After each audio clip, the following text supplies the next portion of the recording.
અંકલેશ્વર તાલુકા પોલીસે હાઈવે ઉપર આવેલ પ્લસ હોટલના પાર્કિંગમાંથી કતલના ઈરાદે 19 પશુ ભરેલ ટ્રક સાથે ચાલકને ઝડપી પાડી 6,90,000નો મુદ્દામાલ કબજે કરી કાયદેસરની કાર્યવાહી હાથ ધરી છે. અંકલેશ્વર તાલુકા પોલીસ મથકનો સ્ટાફ પોલીસ સ્ટેશન ખાતે હાજર હતો. તે દરમિયાન ભરૂચ કંટ્રોલ રૂમમાંથી ટેલિફોનિક વર્દી મળી હતી કે ભરૂચ તરફથી ભેંસો ભરેલ એક ટ્રક અંકલેશ્વર બાજુ જનાર છે અને હાલ ટ્રક પ્લસ હોટલના પાર્કિંગમાં ઉભેલ છે. જે બાતમીના આધારે પોલીસે વોચ ગોઠવી હતી. તે દરમિયાન બાતમીવાળી ટ્રક મળી આવતા પોલીસે તેમાં તપાસ કરતા તેમાંથી કતલના ઈરાદે ખીચોખીચ બાંધીને રાખેલ 19 જેટલી ભેંસો મળી આવી હતી.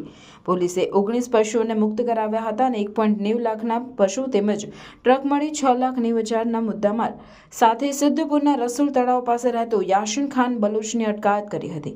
જ્યારે ખેડા જિલ્લાના સામરખા ગામેથી ભેંસો ભરી આપનાર અઝહર નામના ઈસમને વોન્ટેડ જાહેર કરી આગળની તપાસ હાથ ધરી છે.